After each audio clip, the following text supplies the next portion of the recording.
giving my ideas of how to change a hospital, because personally, I have never actually, I was in hospital maybe a couple of days when I was giving birth, that's it. And so it was a very unpleasant experience. I don't want to come back, and I'm afraid of hospitals, so I'm not in a position of coming up with ideas of how to like, you know, change it for better.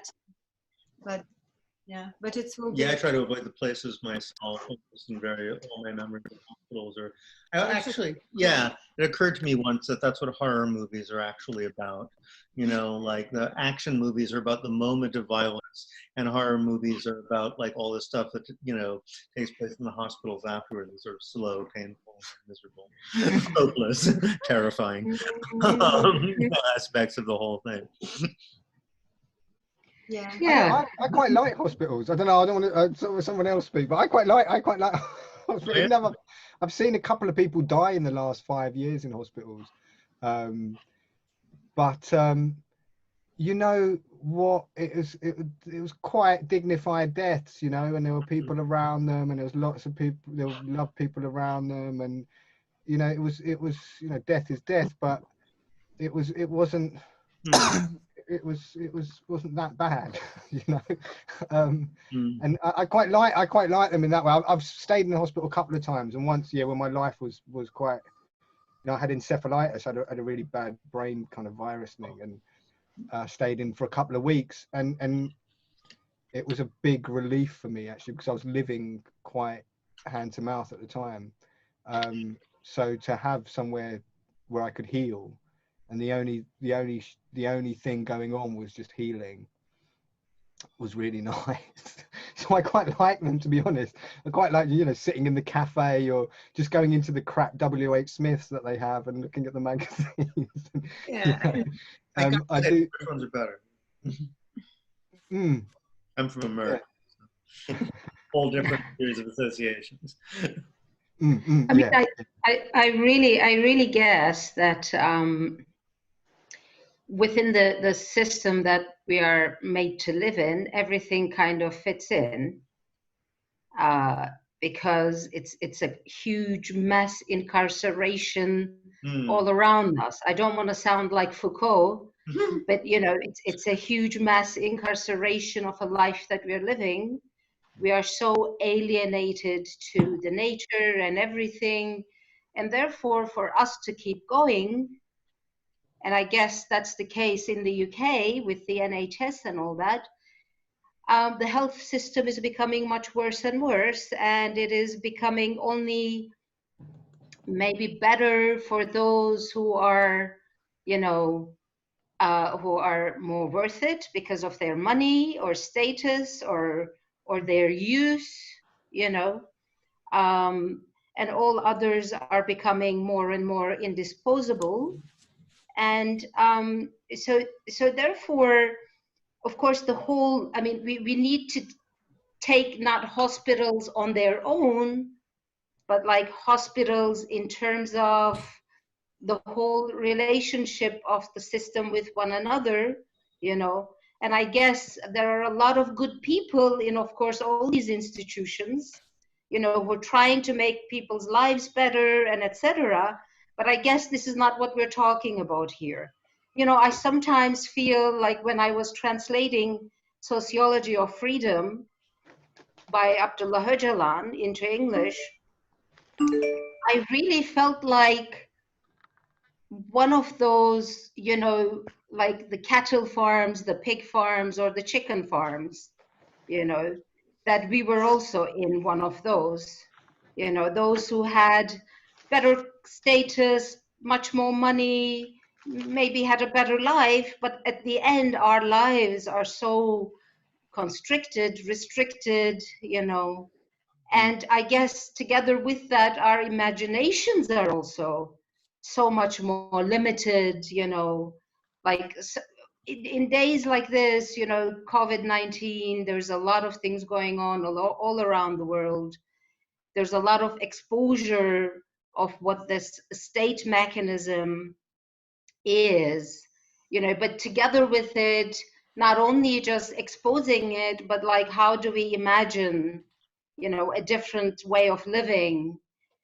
You know, where do we begin with? How do we actually begin to undo, you know, the way that after thousands of years of patriarchal and exploitative regimes, you know, where do we begin to undo it so that we can imagine another way of living, another way of healthcare, you know? Like, if we didn't all work like this, would we need hospitals like that, you know?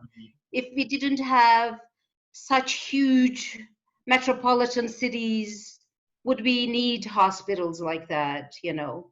I don't know. The questions can go on and on and on, I guess. So, you know, the whole thing, our lives, you know, has been taken out of context and put into a context where we are just, you know, working to make profit instead of enjoying it somehow, you know. I mean, usually the city for us is, especially when we were young, you know, was made out to be the fun place, the place where everything is going on, you know. And of course, you know, after a certain number of years, you realize, I mean, okay, there are some good stuff that are going on, but it's also the very center of exploitation, like to the full, you know. So I guess, you know, what is fun, what is joy, what is enchantment? I think there's a lot of room, especially these days, for rethinking all this, you know, rethinking of the cities anew, you know, like if we need to, do we take, you know, like, does New York have to be the way it is? Does London have to be the way it is? You know, I'm in Cologne at the moment. I mean, come and see Cologne at the moment. You'd think, what's going on here, you know? But does it have to be the way it is, you know? Or is it like this because of certain interests and profits and etc.? So I think, you know, instead of making this the way that we are living more bearable, more tolerable, because, you know, this is what they are telling us, you know, if we have more money, we can find it more tolerable, you know.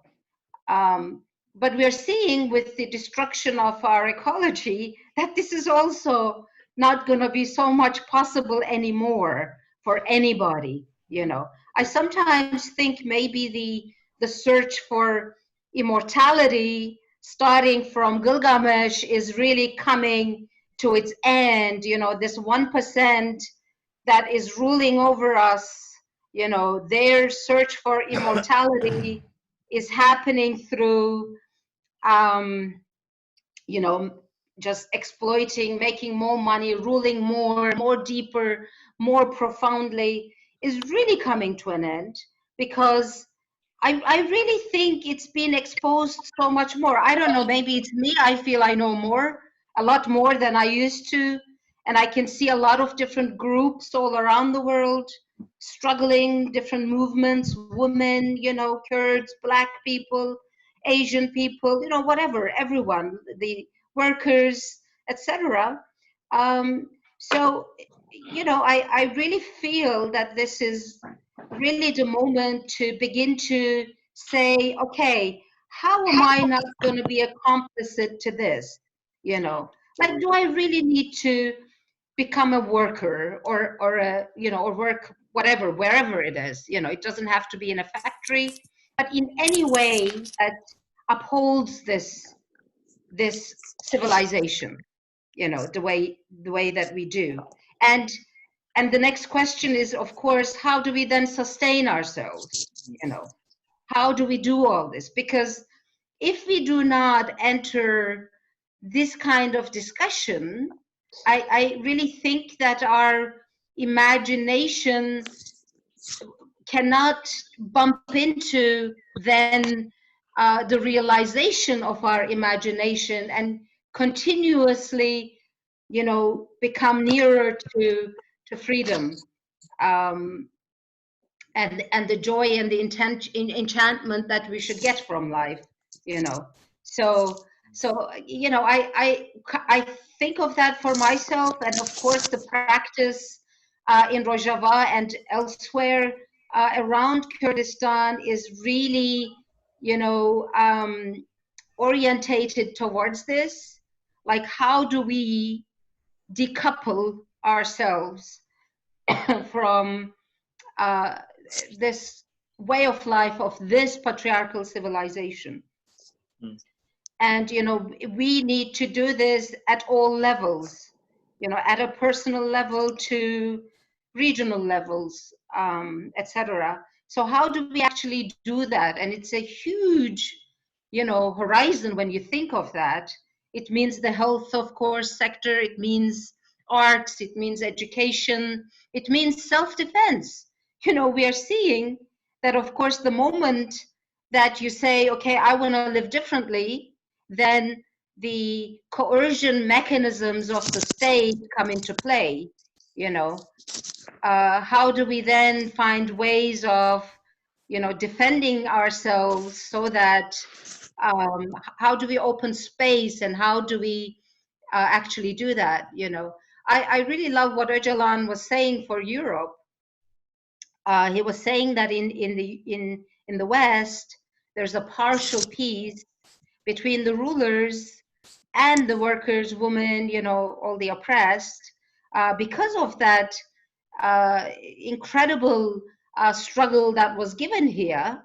So the partial peace means that there were some rights that were gained, you know, etc. But in the last, you know, 20 to 30 years, we're seeing that this partial peace is also collapsing in many different ways.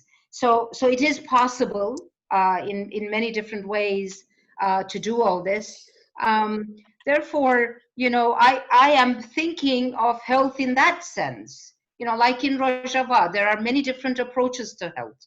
You need to take precautionary health, for example. Like, you know, I mean, if I go personal, I have a back problem because I sit a lot, and I guess this is not good for humans, right? So therefore, you know, there's room for all different approaches to health, beginning with the way that we are living and why we are living the way we are living. So, you know, shortly, I want to talk about that. And I think it's a moment where we cannot just be satisfied with a few reforms here and there, but really then take this moment, which is the accumulation of 100 years of struggles all around the world, to steer a different civilization, our civilization, what Öcalan calls democratic civilization. Okay, so yeah, thank you. I actually wanted to ask personally, I don't know anything about how hospital and healthcare exist in Rojava now. Maybe if you can, yeah, it will be interesting to. I think David would know a little as well because he was there. Yeah, well, I mean, at first there was a medical blockade, so it was a lot of things had to be reinvented just because a lot of the machines in hospitals, like with the spare parts, they couldn't get spare parts, so things broke down. So like things like dialysis patients, they just had to get them out of there. But as a result, you know, they had to reconceive a lot of things. And when I was there, they were just starting to think about how to reorganize cities. And there was this guy we kind of referred to as the hippie doctor, because he looked like this very serious sort of military officer sort of guy. But when he started talking, he was saying how, well, you know, we're really thinking of preventative health as being the focus, because I'm convinced that, you know, most heart disease and probably a lot of cancer really ultimately goes back to stress, you know, and a lot of that has to do with urban environments being inherently stressful. And, you know, it's like, if I'm not around a tree at all for like 3 or 4 hours, I start to get really stressed.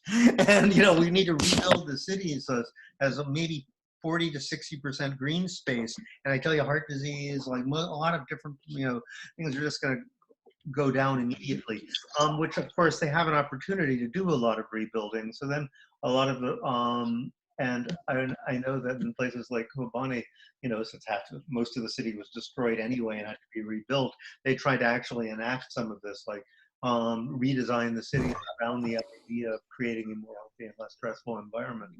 But yeah. Yeah, I think like now is we will invite Lena to talk about socialism and capitalism, but personally, live through perestroika and 90s in Russia, I'm very suspicious about all alternative medicine and trees, because during the 90s, when the basically normal social services were mostly dismantling and most of the population become very poor, people like started to use extrasens, drinking their urine, holding the trees, because they can't do anything else, you know. So it was like, no way. If you don't have like machines, so what can you do? Well, you just say, okay, I'm unstressed myself.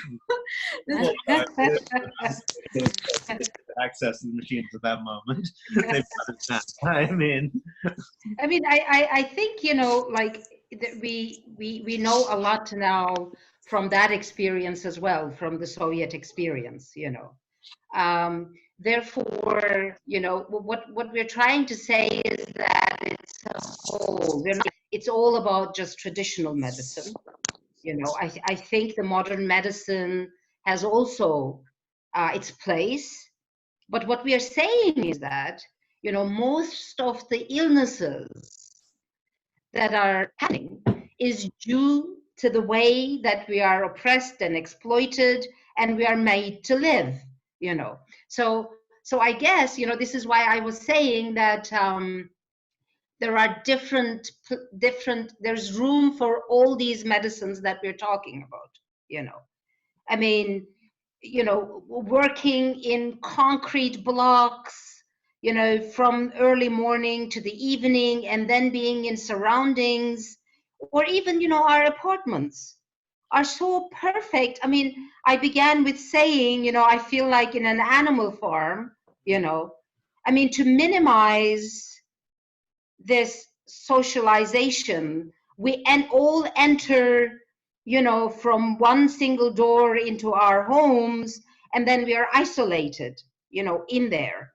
And it comes to the point, to such a point, that we find comfort in this now. It's amazing, you know. We find a strange comfort in being alienated now, because I see people sometimes being even scared of pigeons, you know, on the street. No, really, I mean, it's shocking, but this is the case, you know.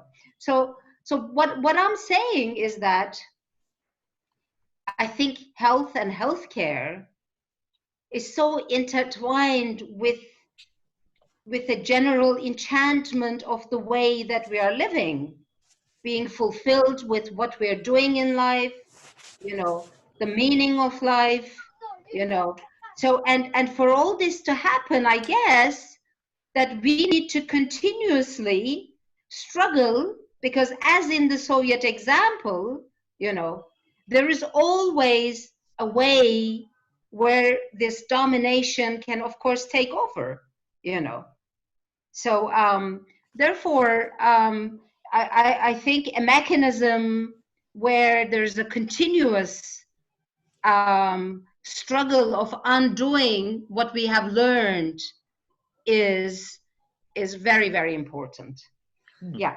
Yeah. Visual assembly, and then okay. Yeah, maybe it occurs to me that I don't know the composition. I'm looking at the group of who actually knows how much people know of the background of the concept of visual assembly and how much of it needs to be explained, but just seems wise to just give a brief intro to the idea, and maybe Nika could talk a little bit about the background. Yeah, and then we go with like Lena.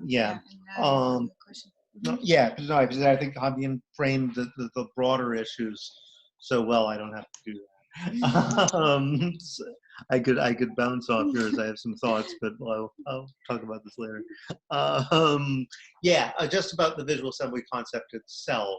You know, it is, as most of you I suspect know, it's an idea which is meant to combine artistic tools and sort of directly democratic tools, and at the same time to combine virtual and physical.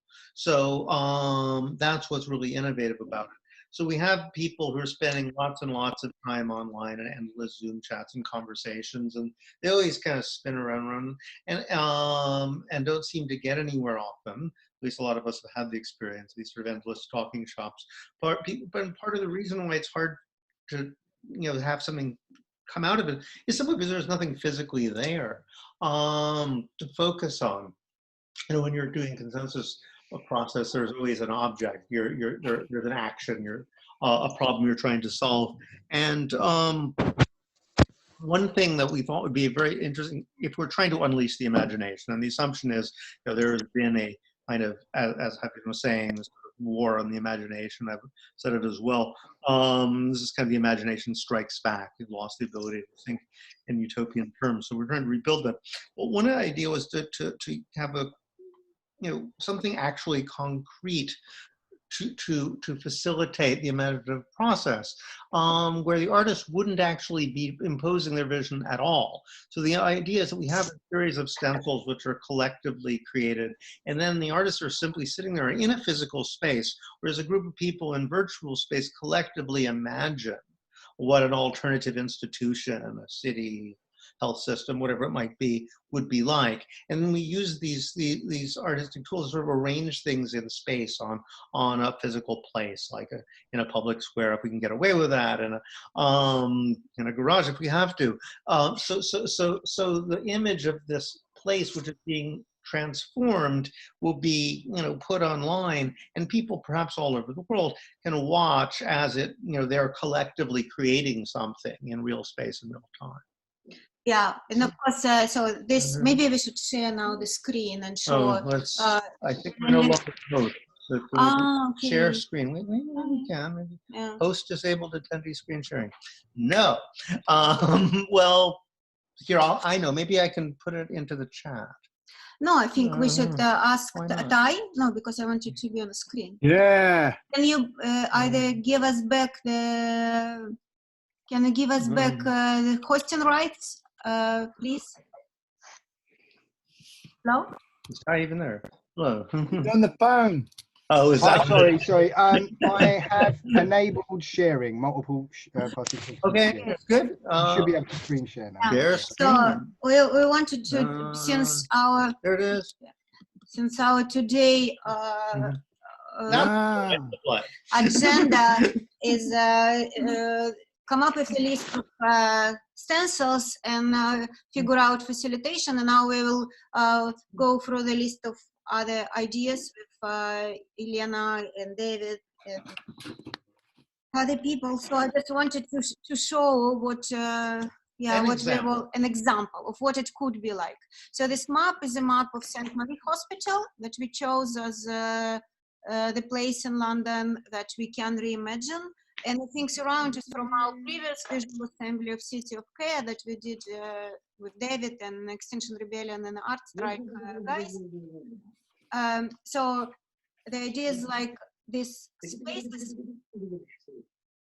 space around. Somebody might want to mute. Yeah. Go on. So this circles. Instead of a grid, which might prejudice people's imagination, Nika got the idea of simply having these circles to substitute for a grid. Yeah, and so the circles could be what Javin was talking, and maybe other people will be talking about what could be a preventive care, which is, for example, in Germany, where I lived for a while, is a big deal, and you can get insurance pay for so many things. If you like stop smoking, they will help you, and so on and so forth. In the US, it virtually doesn't exist. In Soviet Union, it also was widespread, and you can go to like resorts that could be paid if you have some conditions and so on.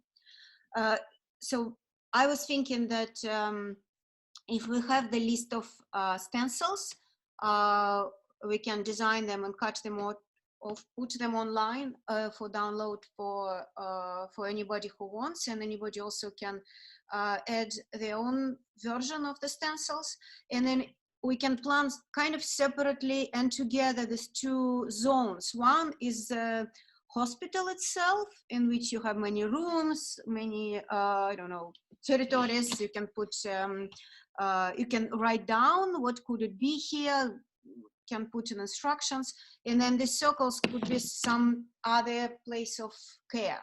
That's, yeah, that is for us to invent. And as like maybe then Ty could describe our plan about how to implement it. So we were thinking to have 2 teams. Oh, yes. Yeah. This is what we came up with in the last meeting. Yeah, one in front of the hospital, where we can try to do it, yeah, like very openly, and then the backup team in our Portobello Road, Portobello Road Square. Right, yeah, so there'd be the advanced team, which would try to do it in front of St. Mary's, and if security... Oh, sorry. What are you right, doing? I just wanted to come back to the Well, screen. then you just go to stop share. Oh, okay. There. Yeah, and the idea would be presumably St. Mary's security will kick us out, but it's worth a try, right? And if they do, then we'll have another team that can do the same thing around here in Portobello. Everybody seems to think it's lovely if you start, painting on the street. So there will be no problem. And since the people are mainly in virtual space and the art, who is applying the stencils doesn't matter because it's the people creating the thing.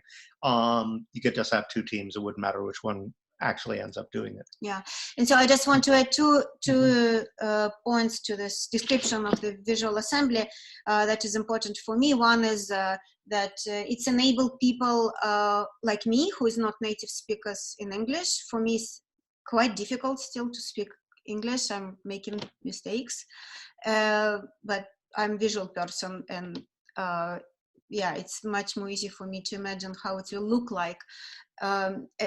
And the same for kids, for most of the kids and migrants. And the second thing is that visual assembly looks like it will be very easy and cheap to implement. So you don't need any permissions, most likely. We can have these meetings on Zoom endlessly, but we also can do public art projects with not a lot of permissions if we don't want to be permanent. Yeah, so that's it. And then maybe we can ask Elena to talk. Oh, yes. Let's do that. Is she Elena? here? Well, I have to unmute myself. Well, I'm kind of, look, this is my first time on this virtual meeting, and I probably misunderstood what was expected of me. So I'm now, well, trying to back off from speaking because, well, what I was going to say is something else entirely. But just one very brief thing. As Nika mentioned, the Soviet experience and someone else. And of course, I remember how, well, when the Soviet Union was disintegrating and we all were, this liberal intelligentsia and anti-communist party, and of course, and that. And now, well, I live in the United States. And of course, it is 30 years after the end of socialism. And I just, I can say that the farther I am from Soviet socialism, the better I think of it. And of course, there can be these 2 things. Of course, there's nostalgia, certain kind of nostalgia. We were young, our parents were alive, etc. But then at the same time, I think, well, good God, because these are the 2 realities that I compare: Soviet socialism and then the American reality, well, that I have here outside, well, of the building I'm now in. So I'm, thinking about, well, how many things were actually good and how things were available and how they were organized the way that you felt not just entitled, but you didn't even give it a thought. You said, well, of course, there are all these groups for children, there are all these music schools, and of course it should be free, and child care should be free, and etc. So what I wanted to say today, but, I was, thinking in terms of not healthcare, but I was thinking in terms of care. Well, I see the way these things are organized as, well, these are the questions, not just of healthcare or care. These are the questions of the whole social and political system, how the society is to be organized, for how resources are to be distributed through market or through policy. And of course, we understand there are several versions of the market, and there are several versions of policy, and there are mixed models, and all that. But well, these are the issues. Well, now when I see all these Black Lives Matter rallies, and you know, and people are trying to do something. And for example, students at the department where I work, they came up with this idea they want to do something because the issue of social justice is burning inside them. And they came up with this petition or something, well, that students of color and Black people and African Americans should be treated, well, somewhat differently than other students. And this is such a, well, a difficult issue, of course, because how can you treat students differently? Well, we do, but you know, this of course is a very ambiguous and gray zone. But I can see that people are trying to do something. People are trying to come up with a solution, and this solution are, well, let's take this step. Let's take this step. Let's train police better. Let's, well, change this. But well, there's not much conversation, or the conversation is too general about how society should be organized. How, well, when I say society, I mean the model of resource distribution, how resources need to be organized, how resource distribution need to be organized on a grand scale. So for me, well, this is really very much a conversation about, well, capitalism or socialism, and well, how we change it really on this big level. That's mostly it. Mm. Yeah, disentangle. You're keeping it to scale. This is going to be difficult. Really, to have a healthy health system, you need a healthy civilization. It's a theme that keeps coming out. So how do we confine what we do to a limit that? Yeah, because you know, if you that is always problem for everybody. If you cannot like, if you cannot change the whole society, what is why bother trying to change small policies? Nothing gonna. It's not a matter in any case. But yes, I mean, I guess the spirit in which we're doing this is, imagine the accompanying institutions or whatever would be appropriate. You know, like imagine we have total power. We're just thinking about how we're going to do this component. Yeah. In this case, maybe we can. I see Debbie here, and Debbie is talking about local municipalism, and this is an attempt to actually change something from the ground up. Right away. Debbie, are you here? Hi. Hello. Yes, here I am. Sorry. You know, I think that the questions about sort of capitalism, socialism are obviously very important, but I also think that one of the things that's really important and that this tool allows us to do is to make, you know, begin. I mean, when I say capitalism and socialism, what I mean is whether you're talking about capitalism or you're talking about socialism, the question of changing the whole society and all the ways that all these things are interrelated is, of course, very important. But I think that what's exciting about this sort of imaginary, this form of this tool that you guys are working with here, is that it also allows us to start thinking about how to build something new, kind of in the shell of the old. You know, it's that whole dual power thing. And one of the things that's become very clear, you know, from anarchist movements and municipalist movements is that we have to start, we can't wait. I mean, of course we want these big moments, Black Lives Matter, all these things are very important, Occupy.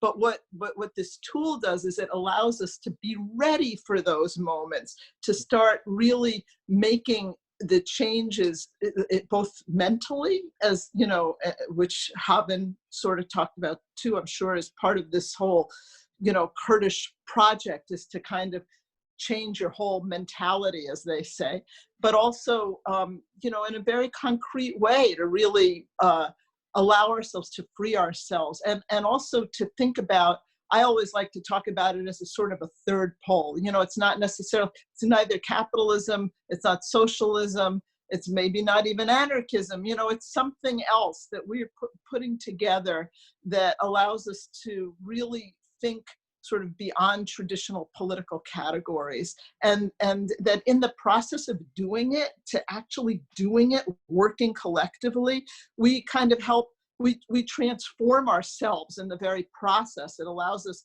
it frees us to think differently. It frees us to come up with literal, you know, physical alternative structures, and also to just to become different people, you know, and that there's a whole dialectical process. The more we sort of engage in this way and practice this practice, the more we're able to sort of to bring new ideas, and also to do this really completely differently, and to implement some of these things, you know, either in that way that we're doing right now with mutual aid things, co-ops, and all this sort of alternative health things. And also, you know, that it gives us those tools so that when the moment comes, when we can sort of claim spaces, that we're ready to do that. So, you know, I just wanted to say that. And the other thing that I would add is, you know, when we were speaking of Rojava, I just think it's also, you know, they are doing this kind of, in a certain sense, imaginary work. One of the things that, for example, you know, the Make Rojava Green Again groups are doing is they're literally going out and planting trees, you know. So these kinds of models, I think, can be really helpful for groups worldwide, you know. They're going out, they planted 20,000 saplings, and now they're creating, and one of the things that they really want to do is to help sort of fix up, you could say, an existing refuge that was really damaged in war, but where people who have been fighters in the YPG and YPJ, you know, can go and kind of be in nature and kind of heal themselves. So, you know, all of those things, I think that whole holistic approach is very important, and that this is an exciting tool for that. I have a question to you, and maybe to somebody else who can, maybe David can also advise. How can we facilitate these vast meetings of imagine if we come, so when it's come to actually do a visual assembly, let's say we have a stencils, we have a Teams, we're preparing that, but then we will need to have some plan, like, you know, how do we vote, or do we come to a consensus? What process are we using, and how does the facilitation operate? Specifically, if we're talking about healthcare system, where we have people who actually working in that system day to day. I, as I said, I don't have anything to do with hospitals. I don't know how to run it. So I cannot even, I would be afraid to push my agenda, like to my ideas, because maybe it's a life and death issues, could be, like if you arrange it incorrectly. So how to do that? You know, I'm sorry that Kelly isn't on this call, and I don't know, I had the feeling she had planned to be, but maybe she didn't get the time exactly or something. I'm not an expert in this, in facilitation, and as you know, part of the municipalist concept is that, you know, people sort of meet in smaller groups and then scale up, you know, there's this sort of a spokesperson who's a delegate of the group. And so I don't really know, you know, I'm not an expert in facilitation. And if you do have hundreds of people doing this, you obviously have to have a mechanism. And I would say that mechanism is something that really should be explored, maybe like by a working group. Exactly. But maybe there are other people who have, you know, more concrete ideas maybe on this call. I don't even know who's on the call exactly. So yeah, I think we've got a lot of people here. Hi, cheers. I'm going to butt in. I think maybe we should start taking hands. I know Fabian's got his hand up. Thanks, Fabian. I know maybe we should start taking some hands. We have got a few people here that work with the NHS and have a lot to say, I think. So let's start hearing from other people, because we've been there for quite a while now. And we have some real concrete decisions we need to make. One of the things, I think, from all that discussion, one of the questions we were talking about last time was, we were first talking about a hospital, redesigning a hospital, and then we were talking about kind of cottage hospitals in different places, and the kind of decentralization of healthcare and what that might look like. So that's something we talk about. I think we've started to talk about facilitation, so maybe we should start taking comments on that from the floor, please. So I know Fabian had his hand up, and then Lemmy, you've got your hand up. So maybe we'll hear from Fabian first. Okay. When you were speaking, it made me think of people familiar with the Preston model. It's the particular approach to municipalism that's been developed in Preston in northwest England. And they've used a lot of experience from Cleveland. Their councillors go over to Cleveland. And one of the key things that they were trying to bring together was the local council, the local university, and the local hospital as three big institutions. They call them anchor institutions.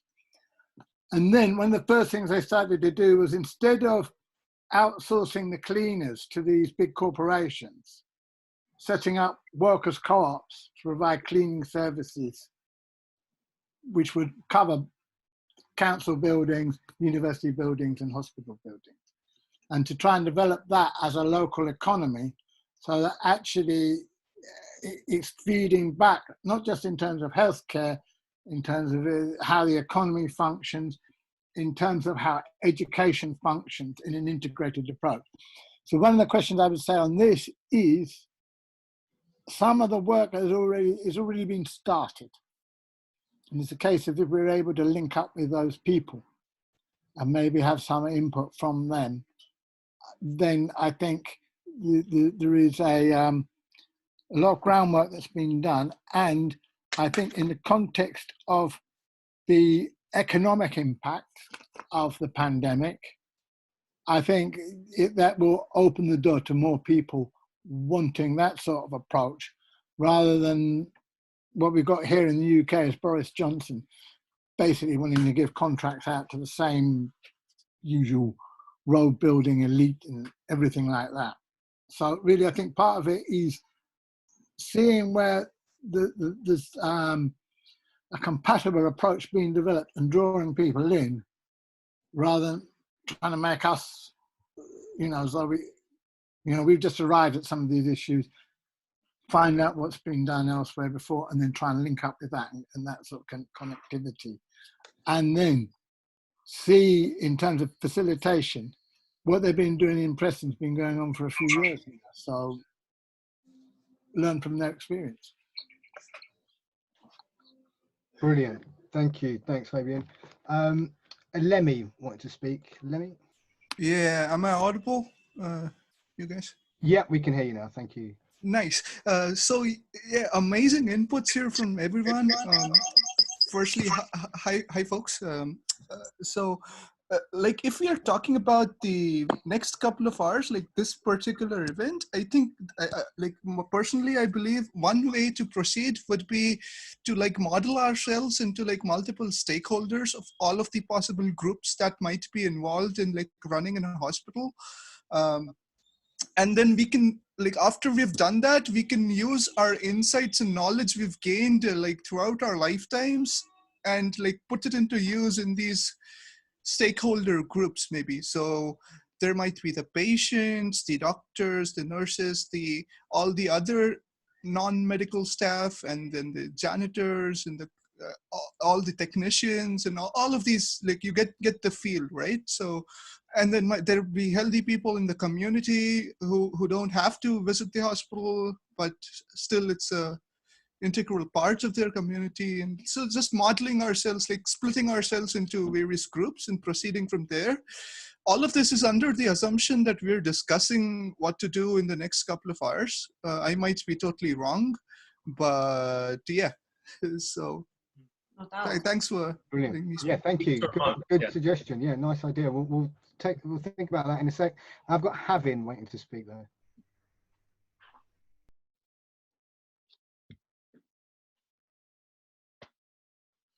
Sorry, Havin, you're muted. Okay. Sorry, cheers. Okay. I said that I really appreciate what Lemmy has said, because I totally agree with him.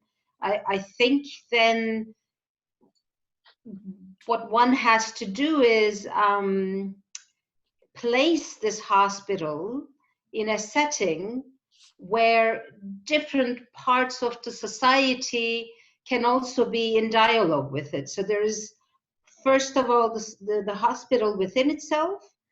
One could think of it like an assembly model as well, you know, not just one executive of managers running it, but actually, you know, where doctors, nurses, cleaners, and other people who are taking part in day-to-day running of this hospital and involve them with bettering the services of the hospital, I guess, and also the patients too, of course, you know. And together with this, maybe if we had a city council, you know, or a city assembly, then hospitals could also take part in these assemblies. And then, you know, outside also can have some input, or the hospital can have an input back into the society as well, I guess. So, you know, women, for example, the workers, the doctors, the nurses can also within themselves, because if we are looking at eliminating several different contradictions or problems or conflicts or exploitational issues that come up, then, you know, organizing it in such a way that you both give a better healthcare, but also remove the problems that may result from other issues that come up. So I completely agree with Lemmy that in places like this, making it as local as possible, you know, so that people are responsible towards one another, and organizing the different people who are working in a hospital would be very important. Yeah, it's actually, yes, assembly. Yeah, go on. Yeah, so I just wanted to ask, yeah, it's great. So the hospital should be organizing as an assembly. That's so obvious, and it's probably should be part of the architecture. You know, this big space should be available for everybody to meet and discuss. And now, like this map of the hospital that I was using, it looks like a factory. It's like, you know, all these rooms and hallways, and yeah, it's designed as a factory. But maybe we can ask Glenn to comment on that. Is it how I've got one hand up. Sorry, are you opening it to the floor? Because I've got one hand up. Nuri has got a hand up. Huh? Would like to speak. Oh, okay. I don't see. All right, yeah. Cheers, Nuri. Unmute yourself. Okay, hi. Yes, what was mentioned just reminded me of a couple people I met from Exarchia. I hope I'm pronouncing that correctly. The zone. Yes, the autonomous zone in Athens. And I recall he mentioned, and of course I may be misremembering, and we just mentioned it quickly, is that speaking of assemblies, there was a sort of, as we might term it, crowdsourced healthcare, where people who had some sort of illness would speak to a bunch of people who were gathering, some of whom are medical professionals, about their illness and getting, you know, thoughts, input from the group. And this might dovetail with the whole assemblies idea, where it's not just medical professionals. The medical professionals, as I understand, were actually trying to, you know, undermine their monopoly on knowledge by participating in this. And many people found it very therapeutic just to talk about their problems and get the sympathies and the help from other people. And I don't know that, you know, that all the input necessarily was high quality. Like, you know, some of it might have been questionable. Some of it might have been like, yeah, use a crystal, I'm sure it'll be fine. But whatever the case is, it had its own therapeutic benefits and probably overall informed people more in the sense of, you know, you hear about afflictions and you hear what other people think about these things, and you just can't help but, I assume, get some expertise on the matter. So that might be, might dovetail well with the idea of assemblies.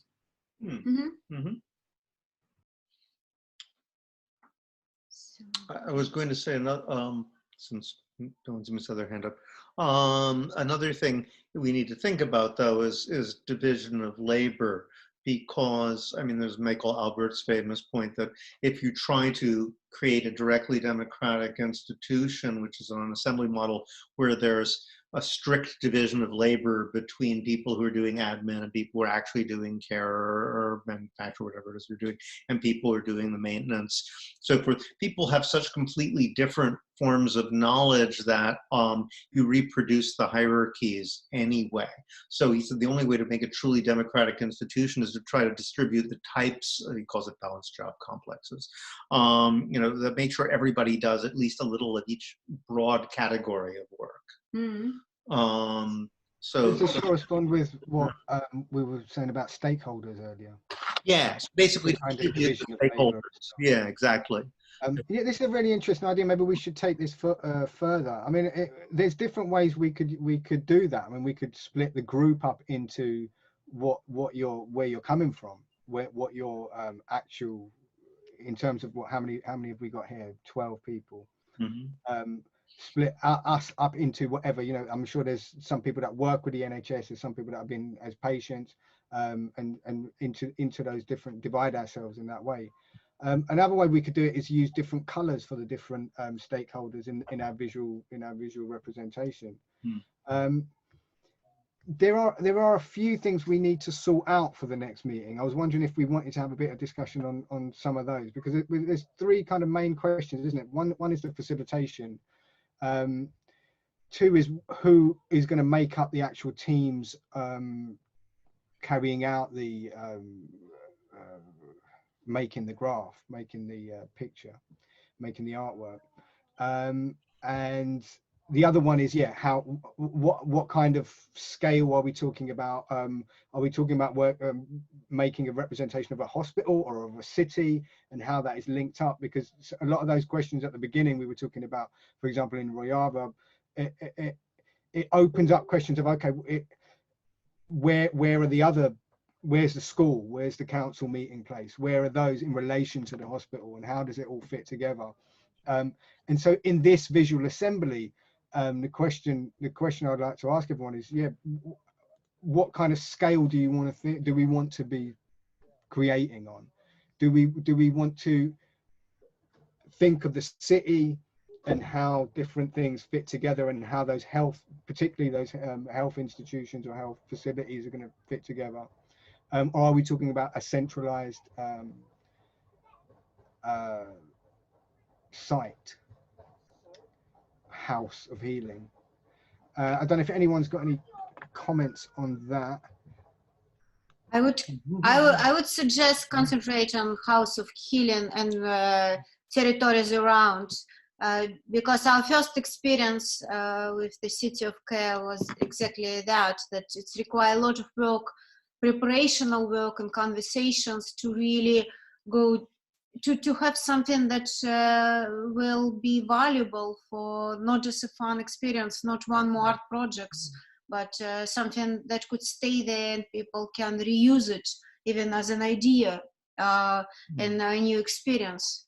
So I would suggest we concentrate on the specifically healthcare. In that larger context, imagining ourselves in a society where everything has been democratized, but we don't have to go over the details of how. That makes sense. So to return to the thing about the stakeholders and the different stakeholders, I mean, what do people think about that? Do we think that it's better that in our visual assembly we actually do split up? I mean, we can have break-off rooms in a Zoom meeting, so we can have different meetings within the Zoom meeting. We can go to those groups and then return for a plenary, maybe have a plenary at the beginning, go off, work in our stakeholder groups, then come back. But that in the actual visual assembly, that would mean the artists on the ground are being directed by different groups, or are they being directed by the plenary? I think it's the question, powered by the plenary to different groups, right?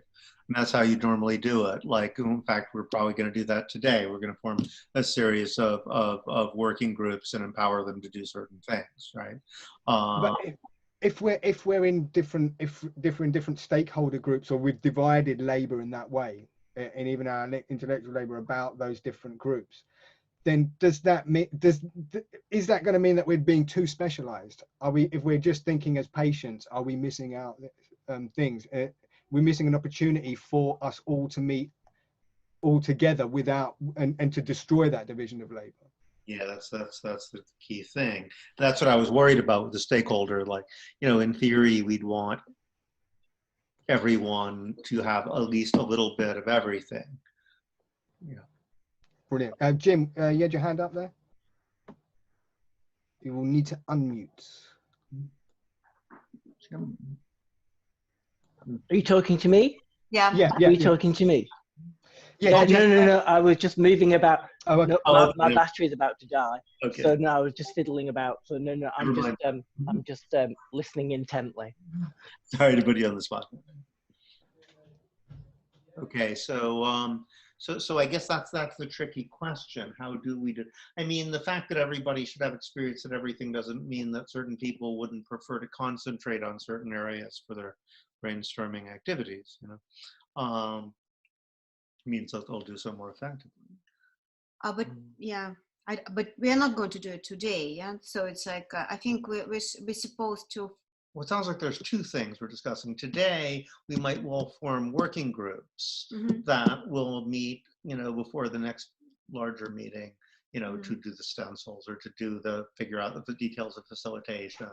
And so yeah, the stencils is the other concrete outcome that we're looking for is the creation of these stencils and agreement on the stencils. So I think that might work really well if we were to divide into stakeholder things and look for specific stencils for that would make sense to those stakeholders.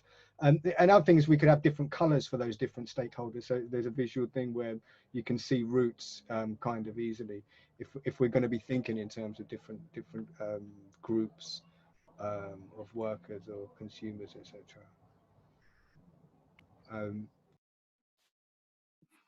Yeah, Fabian. Yeah, the neoliberals, they've already brought out a game of building a hospital. Have they? Yes, and the object of the game is, weirdly enough, to make money. Why am I not shocked? But what's quite interesting is how they use graphics for the game. And they're creating a dynamic model, which actually you are, each turn you're growing it, you're getting more doctors in. You've got like these very important people, these are the cleaners. So you get the cleaners. And also there's a lot of issue made about car parking. Yeah, that seems to keep coming. I mean, certainly in the UK, something people are crazy about, because for a while the hospitals are making a lot of money out of very high fees to park a car there, because, well, the bus service isn't too good. So what I picked up from the game was it was a way of creating a dynamic model.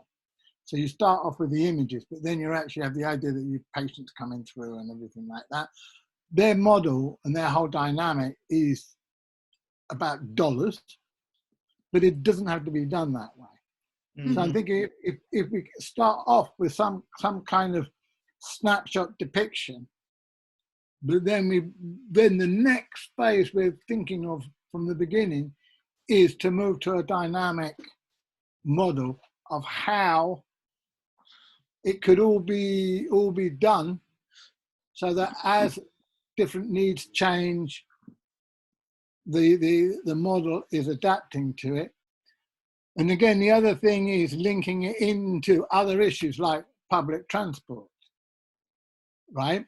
That you can actually say, actually, part of having a sensible hospital is it might be having small hospitals so that people don't have to travel too far, or making sure that there is suitable public transport so you don't need acres and acres of car park and all the problems involved in that. So I think if we start off with, even if we start off with snapshots, we're then looking towards creating a dynamic model a bit further down the line. So I think the snapshots and the stencils are good. And then if you start, like I like that picture, the layout picture you showed us, but you then can start moving, having things representing objects which move around in them, representing the flows, and then that could be open up this kind of dynamic approach to it once having the stencils in place. Great. Yeah, like love the idea of a game. Yeah, we're looking at images from the game. Yeah, we found it online. Thank you so much. That's great. Maybe we can also do like after we do this there it is. visual assembly, we can do our own game and just put it online for people to print out. Yeah. Like the different. Yeah, this is a great media. No, it's brilliant. Brilliant. Thank you. Treat patients for profit to build the city's most lucrative clinic. Amazing. Yeah, we can also make some kind of job game, like for the vampires to suck up their blood and resell it. I think that probably already exists. Yeah. Cut off their own. I'm sorry, everybody. I'm just going to have to leave because my battery is about to die. So if you can keep me in the loop and that, and I'll have a look at what we've been discussing. It can be in this group for the actual NHS workers, and if I can be there too, just to listen. Yeah, working group. So that will be my total kind of. Yes, we wish to draw on your knowledge and wisdom. Yeah. Okay, I'm really sorry. I'm going to have to go. My phone's going to die. Bye-bye. Bye. Adios. Bye. Okay, so maybe we should wrap up now. Yeah. Well, what are the tasks before us that we need to do, and then then we're going to maybe we should figure out the working groups that will be working before the next plenary. We have making stencils. We have deciding on stencils. Which I guess we want to get from each of the working groups. It would be nice for every working group to come up with a few stencils that they think would be useful, so that we can collate them. We also need to decide on who's going to be on the street on the day. So we've got a few different roles. So we need, since we're talking about 2 teams, so we're going to need 2 of these. So for each team, we need an artist, a videographer, a scribe, and 1 or 2 assistants. So 1, 2, 3, 4, 5 people per team. And then obviously on Zoom, we need a kind of facilitator or chair. Probably 2, just to be on the safe side. Anything critical you want to. But maybe I suggest we will make this decision not right now, who will be who, because if we start to work in this working groups, that will take us time, maybe a couple of weeks, and we will communicate with each other. And then during that time, we will figure out, people will figure out who's really want to do what. So that's my suggestion. And now if we will have a stencils, like ideas for stencils, I'm ready to design them, like to put them in the same design and to cut them out physically for London myself. So for the at least one group, and we can do it in Portobello Road as we did already. So 1 team you have. Oh, so we'll be the backup of Portobello. We can be a backup. And then we can have the Portobello. Ninja Strike Force, which will go into. And I understand you agree to be like in the front runner in front of the hospital. Oh, you're the Ninja. Yeah, sure. I'll be the artist at the unless anyone else wants to. But yeah, I'll be happy to be on that team at St. Mary's. Yeah, we should invite. We should also figure out how to invite a lot of press, because probably you would not be able to do the public artwork. Yeah, but be you like will. A Michael Moore thing. Yeah, but so you need people who will film how they will chase you out and explain. Yeah, we'll have a videographer. I think Alia said that she might join us in that team. Oh yeah, she is. Okay. All right. Yeah. Oh, hello, Alia. Hi, sorry. Yeah, no, I just missed that, Austin. What were you saying? So we were talking about, Nika and David are going to do the Portobello team. They're going to be on the ground there. Yeah. And then I said that you said you'd might be in win with me at St. Mary's. Yeah, yeah. Yeah, brilliant. So yeah, work, but otherwise, I'll definitely fix that before. Okay, cool. So then I said maybe working groups. We should discuss. Yeah, it we should via probably. emails, Oh, you think you should? We don't need to set the working groups now. You think you can do that by email? I don't know. I mean, yeah, I don't know. I'm used to doing this in person, and you send around a sign-up sheet. But I guess the equivalent of a sign-up sheet would be a virtual thing. I mean, does anyone have any ideas or suggestions for what these working groups would be? Yeah, maybe that's what we should do. Is we should just figure out what they are, and then like go through people for each after the meeting. So, but should we just throw stuff out? I think Lemmy already proposed that. Wait, it was a proposal. I haven't so it. It's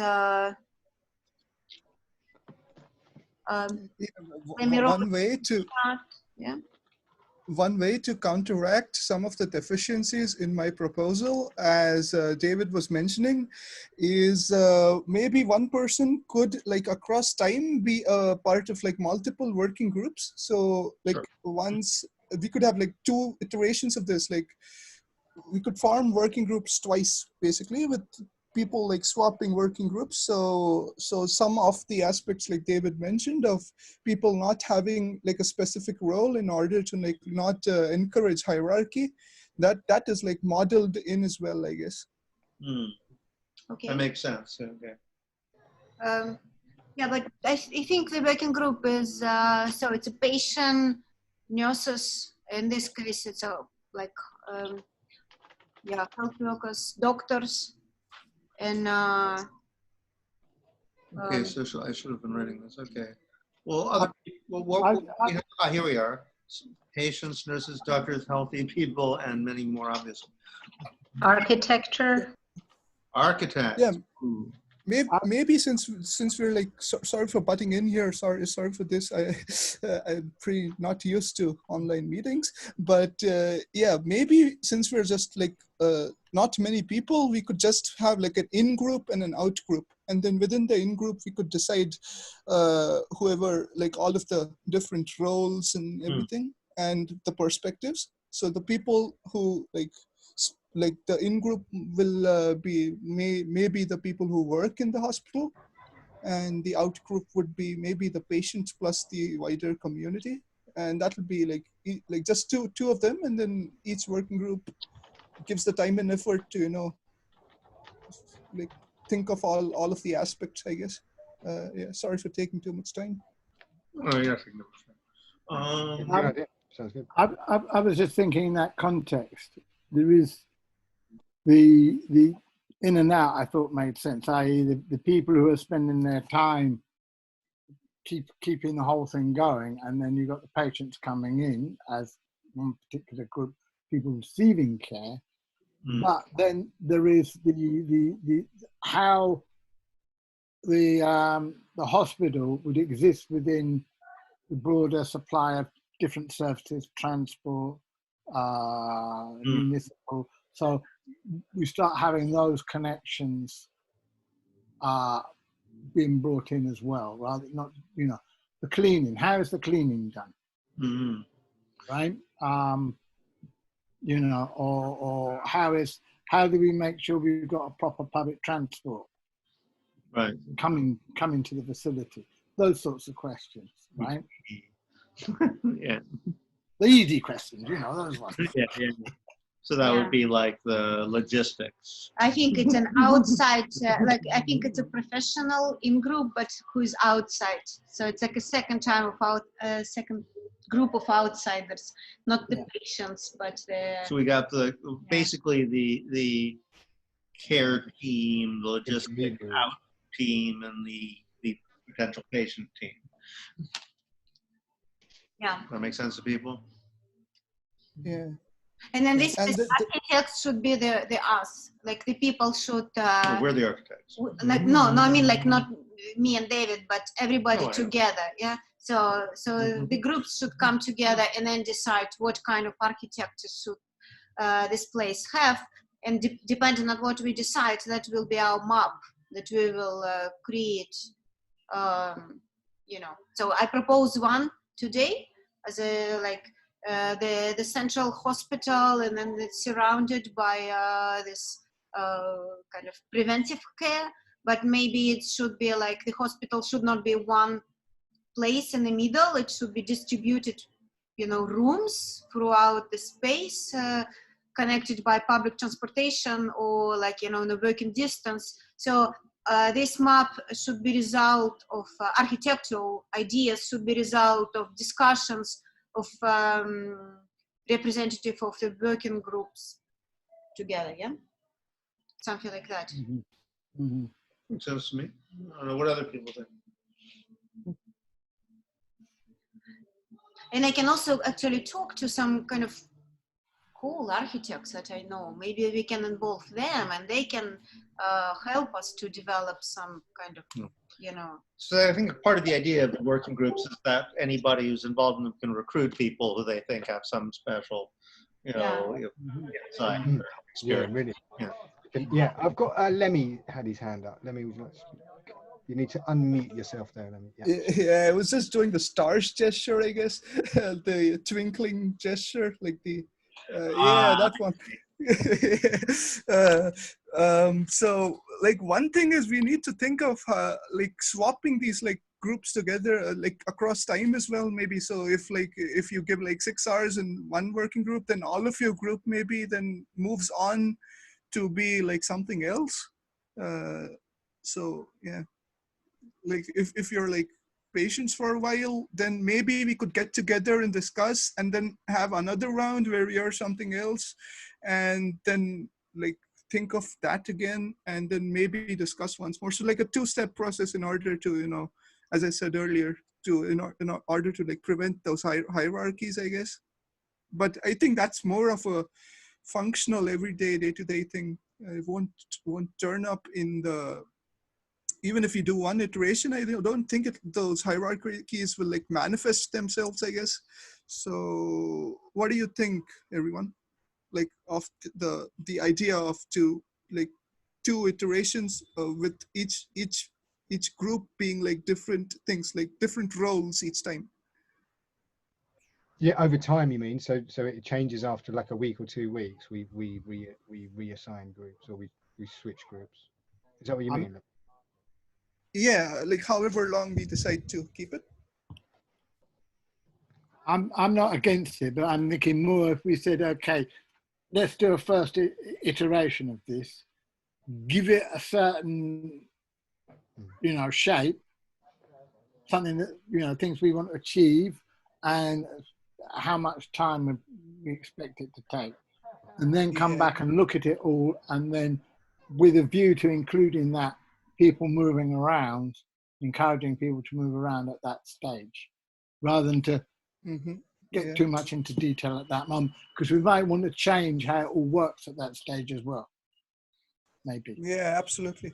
Yeah, and one more point I think we should collectively decide upon is the time and effort. All of us in like the general guidance of the time and effort should be collectively decided, I guess. That's just what I feel. When you say collectively decide general guidance of the time, what do you mean more specifically? So in the working groups, how many hours basically do we expect to spend in like coming up with stuff and just researching stuff and stuff? So yeah. So you mean like each working group probably can meet for like, for another hour? And so, and then we can just, what do you think? Try also, like, should we just do another assembly, like, but smaller group for the patient and for the doctors? I mean, for the practitioners. The ins and the outs. I mean, yeah, I guess if we aim to have another meeting in a week's time or something, for each group, I'm interested in who here would be in the in group, who would be in the out group. Where would you place yourself? In the participant window, there is I think there is there a way to put your hand up or something? But there's a reaction thing where you could. Reactions. Is it reactions? I think I'm a host, so I don't get it. So what is it? Thumbs up for the in group, thumbs wave for the out group. Is that what it is? It's thumbs up and wave. Yeah. So wave if you're in the out group, Clap. and thumbs up if you're in the in group. I think you work in the NHS, Olya, so you'd probably be the in group. I'm confused now, so yeah, maybe I'll just go with in group. Yeah, but I mean, yeah, this is the thing, you know. I mean, you can take different. You can take a different. It's not. Yeah, it's an interesting question. It's like a snap poll. The reaction, it disappears after a while. So it's more. Okay. So you got to keep doing it. That's why I was wondering why it's all fading. Yeah, I mean, I think in terms of like I would like to be in the in group. I don't work for the NHS, but I'm a long-term patient of the NHS. But I would like to. I would think one as an organizer, I'd like to be in that group just to help that group focus and answer any questions about the visual assembly and about what we're doing in that way. I also would like to be in both groups. So. I think people should be able to choose which group they want to be in based on their interests, not based on a particular relationship with the NHS. I mean, I'm in the United States. I have no relationship with the NHS, but if you want to be in that group, I think that's what's important. And I also agree, I think it was with Fabian, that we should see how it goes. I mean, as somebody who personally is incredibly pressed for time, it's the idea of swapping groups and doing it all, I think it should be an open question, so. Well, should we set a date for a meeting of the working group so we all know we're all going to be meeting at that time? We could have them simultaneous. We could have them one after the other, or a different time. Simultaneous might be interesting. So yeah, but that would mean that people can't be in both. So yeah, what I would suggest is if we have them simultaneously, but we start off with like, I don't know, quarter of an hour, so we can invite people into the, oh yeah, this is what we're doing. We're going to split into two groups at 3:30, so you need to be sitting out thinking which one you want to go into.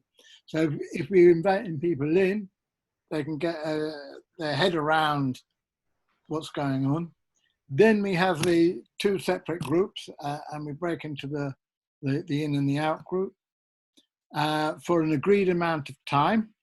And then when that time is over, each group, perhaps using some means like Google Docs or whatever to keep track of their discussion. Then after that agreed amount of time, we come back, not to have a full explanation, but just to kind of say, yeah, well, we had good time, or oh, we argued all the time, or whatever.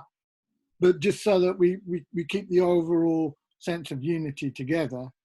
And then people can start looking at what the other group had written and see what other connections there are between the two. Sounds good to me. Yeah. We have a plenary at the end. Do it at the same time. Maybe should we say in a week's time? Yeah. This time next week. Okay. We got consensus. Good. Okay, so cool. Thank you, everybody. Oh. Yeah. Sorry, these annoying people across the street who like to entertain everybody by playing from their window. I mean, it was great the first like 8 times I started up. So that's why they always sing in the same song. It's the same song, and they'll lip sync 2 or 3 and then play their one song, which is a nice song, but after a while. So. Do they play it over and over and over again? No, they just do it like every day. Around either at 2 or at 4. On the weekends. They were doing it in the week for a while during lockdown. What song is it? I'm really curious now. What band? What song is it? Yeah. Is it band? Oh, they stopped. They're playing another one now. It's like I Want to Live Like a Rolling Stone seems to be the chorus. I think they're on material. Like they cover all the other ones are covers, but that's the one that's like their song. Yeah, practicing.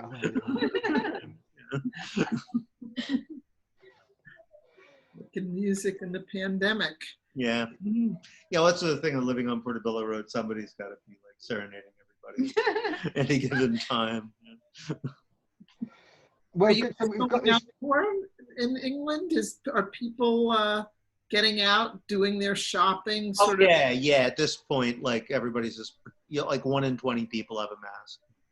Really, only 1 in 20. Well, in Wow. this neighborhood, I mean, and they legally have to like get on public transportation or. And to get in a supermarket.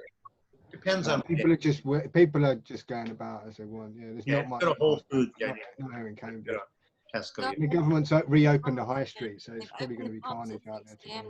Yeah, but people are so impressed about what's happening in the USA that they're opening the pubs, and today, Independence Day, they call it, so that they can actually achieve same sort of levels of a second spike as the USA, because they're really jealous that.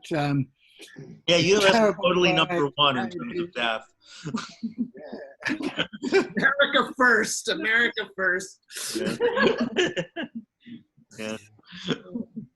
Well, it's nice to see y'all. Yeah. Thank you everybody for coming. This was great. I hope it will work. Maybe we can just actually do some real, kind of important public monument that will be collectively designed, and produced. Yeah, so hopefully see you all next week, and then in the meantime, also think about those stencils, think about those signs and those. Yeah, that's the next step. We need to come up with that.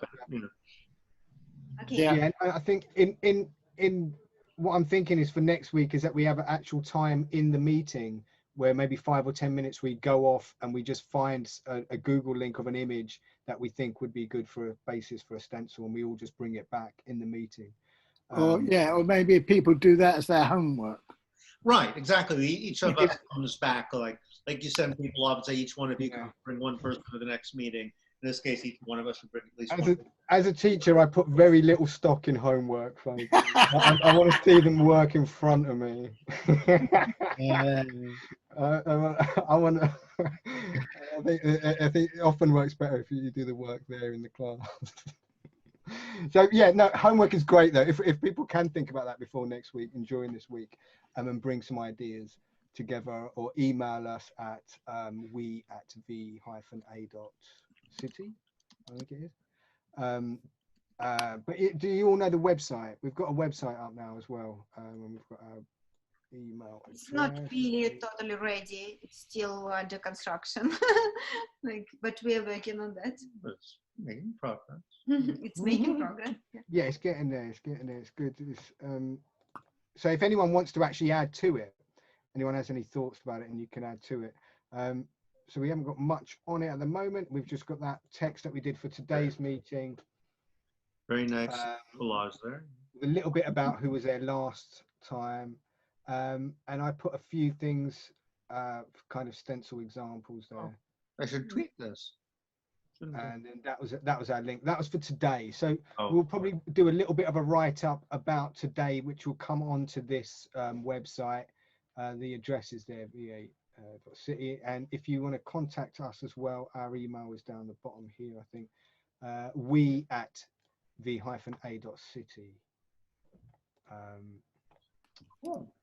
So yeah, if you are wondering what's happening, then check the assemblies link on there, and we will have a report. Hopefully in the next couple of days we'll have a report on today's meeting, and some details about the next meeting. Okay. All right, brilliant.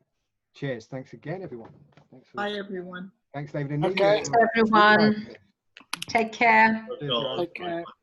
So are we supposed to like self-organize now into different? Yeah, I guess we'll send out CC things. Do we have a CC list of everybody on it? I mean. Oh no, we don't. Actually, we don't. Oh my God. Well, there we go. That's what we didn't think of. Yeah. Maybe people are leaving an email here. Yeah, if you could leave email in the chat, that would be good. Okay. Leave a contact in the chat, and then we'll have everyone's contact there, and we'll try and add. Just to make sure that we got it together. I mean, because some people I know I'm contacting on Facebook, some people I'm contacting email, some people on my phone, etc. Yeah, and then I've got some people I'd like to throw into NECC list. Remember, Sophie said that she was going to get involved. So we'll just like all throw in some people we think either might be or should be in visit. Yeah. Okay. Cool. So, and I understand that you will put the recording on the same place where you put last time, yeah? Yes, yes. If Oh, I maybe get the on the recording, I webpage. think you guys might get the recording because you started it. Oh, really? Okay. It's probably because you started it, so it's probably going to be on your local computer. Okay, so I'll have to do Okay. that trick again, which I Yeah. don't want. It's quite a long. It takes a bit of time, doesn't it? It's a big bit of video. Yeah, but you just go away, do something else, come back for lunch, and then it's done. Yeah. Nice one. Yeah. So And the chat as well. Don't forget the chat. Maybe take the email addresses off so the chat. But it's only shared between us, so it's not like it's going public. But let's remember to save the chat as well, or share it in the shared drive. I want to save. Oh well, you don't do that PDF. You do that on a Word file. Cool. So, do you want to say bye to everybody? Do I? Yes, I do. No, I don't. I don't want to say goodbye. But all right. Well, this was a great meeting, and enjoyed working with all you guys. Let us continue. I think this project, it sounds like it's actually going to be really awesome. I'm quite enthused. How do you feel, Nika? Great. Yeah, let's see what we can actually do if not only talking. Yes. It will be fun. Yeah. Yeah, I was about to type this in the chat, but I forgot that. Like, I wish I were like a professional, like expert video game developer. You know, I could just share my screen, and then you guys could tell me I could whip up models and stuff. Okay, now you need like a 10-acre parking lot. Oh no, the fees are like are very low. So yeah, we could do all sorts of cool stuff in a video game, I guess. Yeah. Doing something digitally is an idea as well, and maybe it's something we could try. We could try some sort of collaborative drawing platform or space. It's an interesting idea. Yeah, I think doing an assembly visually, just totally digitally. But yeah, it might be something worth trying before we do one using paint. Yeah, because our artifacts in the digital world like are as real as artifacts in the physical world, and then maybe we could just go out and then do it in the real world, like in the physical world once more, I guess. Sorry. So yeah.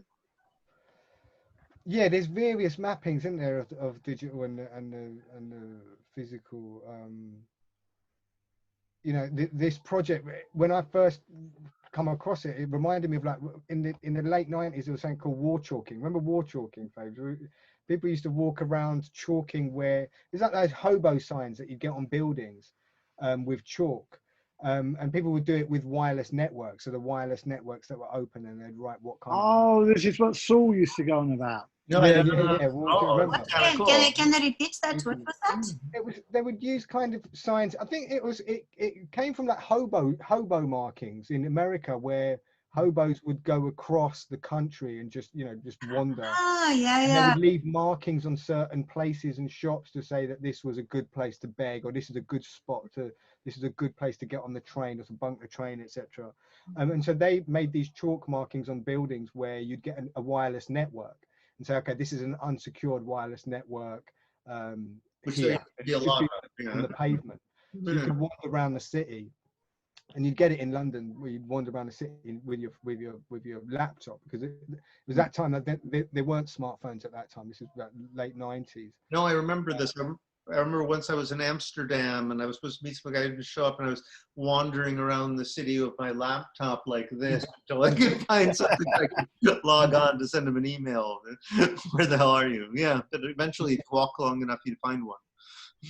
So this would be to save you a lot of time. Yeah, this they'd use the chalk to do that. But I mean, the interesting thing is where this map that we're making kind of overspills into the territory. That's why I like this thing of it being outside St. Mary's. You know, there's a lot of potential with digital stuff, and I'm not knocking that at all. I think it's really good. But I like the thing of being outside St. Mary's, and allowing this map to overspill into its territory and take over. Yeah, that hybrid. The two kind of dimensions start interacting, like. Yeah, and that's this thing that was come up in the discussion of the hospital as a visual assembly. And that's the you know, we and it's kind of that in that you know, in bringing health workers in because health workers being in part of this is a central part of it. Basically, we're kind of creating a little hospital, right? We're creating a space in which health professionals are working together. So the visual assembly is a hospital in that way. As much as we're talking about the hospital becoming a visual assembly, we're talking this visual assembly becoming a hospital in a way. I mean, also, I'm thinking maybe I might wander around and see if I can take some photographs of a bricks and mortar hospital. Just Oh yeah, very interesting. Mm-hmm. Please share. Yeah, but I mean, then the start to, because I'm thinking, okay, where am I going to go with this? And then I'm thinking, well, I really want to go with what's happening around me. So if I start using the photographs of what's actually there, it starts to key in. And if I do it as I'm walking around, I start to see the different localities, how kind of health centre at the bottom of my road, I don't know what they do there. I must do something. Yeah, I noticed that when I walk around here, I just really don't understand. There's all this stuff I had no idea was there. Yeah. That health centre, we've got to have a look at that place on that in Ilford, Faye, that old Iron Age fort in Ilford. Oh yeah. Which is now, it's now got a health centre on it. I reckon there's some kind of ley line being tapped there, some ancient site, and they've got this like residential care place there. But space is so important to this. You know what I mean? It's all about space. But from right at the beginning, when we was talking about hospitals and how you feel in hospitals, when I was a teenager, quite a few of my friends ended up in psychiatric hospitals, and the psychiatric hospital was really close to where I was living. So we and there was one friend, a couple of friends of ours that once they were released from it, they would then go and camp in the grounds of the psychiatric hospital because because it was such a safe place for them.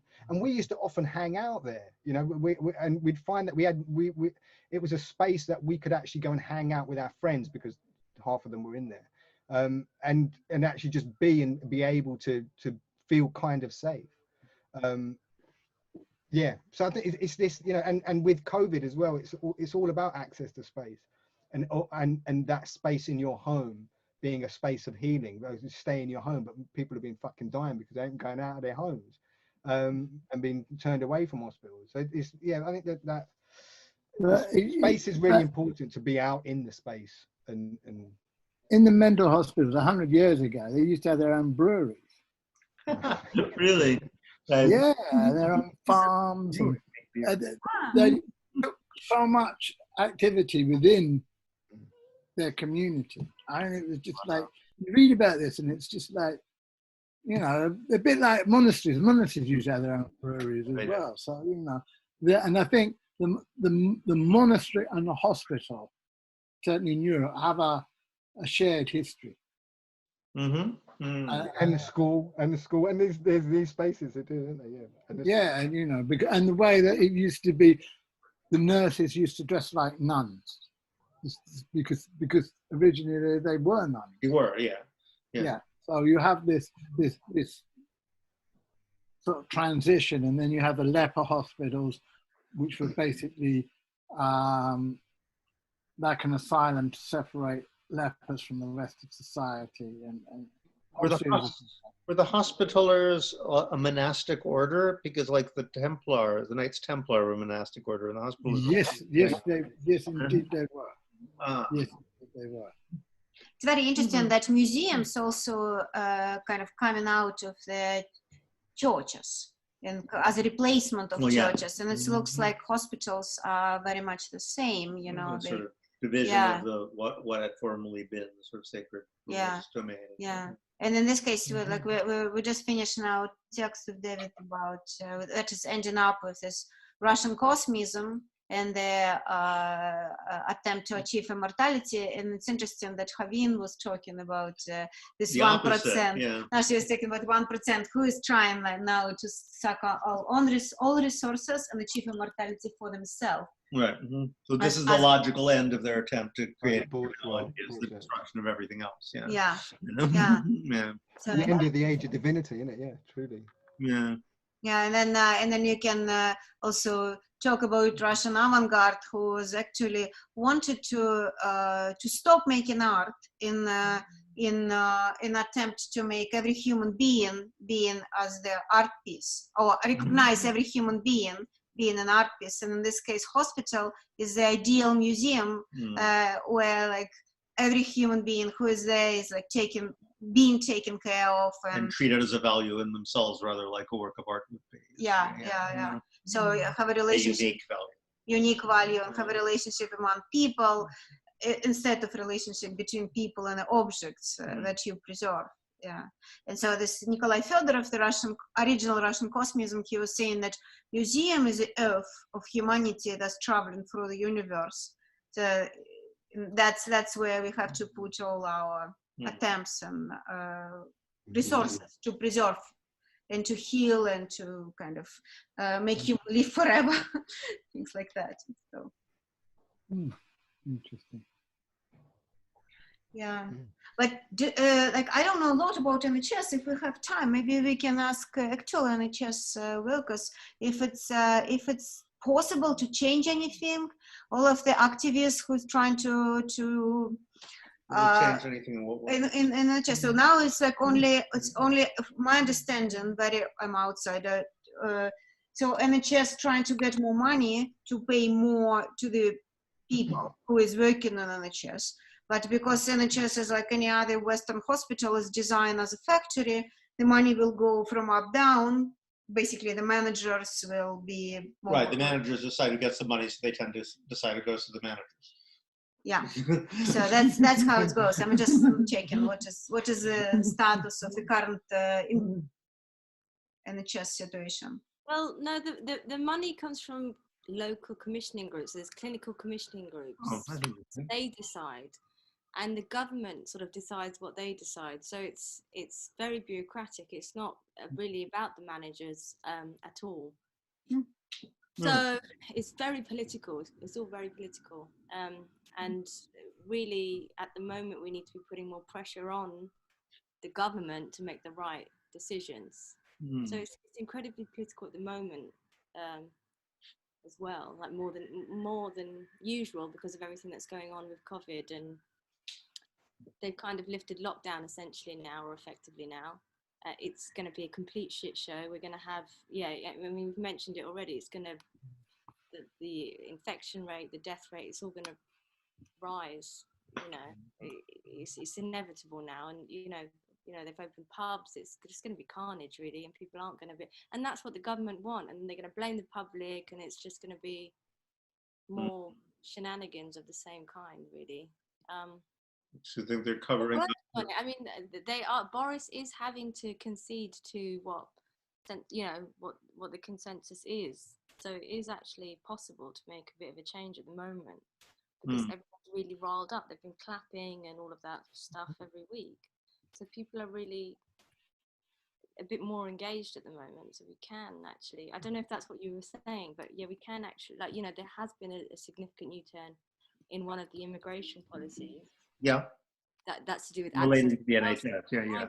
Yeah. So initially, unless you were working on the front line as a migrant, and even if you were working on the front line, you still had to pay like £600 to access healthcare. Now that's on top of taxes and everything. So they're paying loads of money, and they're risking their lives. So because there was so much fuss made for years, by the way, this fuss has been being made for a long time, but because of the pandemic, they're having to actually take heed to what people are saying because of all this clapping, and you know the government are joining in because they have to. They have to. They can't. It's far too revealing if they, you know. And obviously, a lot of people are aware that they're really, really racist and awful and hate the working class. But a lot of people do read these trash newspapers and believe that stuff because they don't. They just don't. I don't know. You know, they do. Whatever the reasons are, the propaganda is reaching them and affecting them. So at the moment, things are different for a collection of reasons, but things are different. We are able to kind of, so with that immigration policy, for example, it's been changed now. I don't think it's actually I don't think it's actually being properly implemented. I think they're still lying to us because they just keep lying to us, but they've had to change the policy. So if you do work in the NHS, you don't have to pay the surcharge. However, other migrants do have to, so it's still really violent and it's still difficult for you to access healthcare.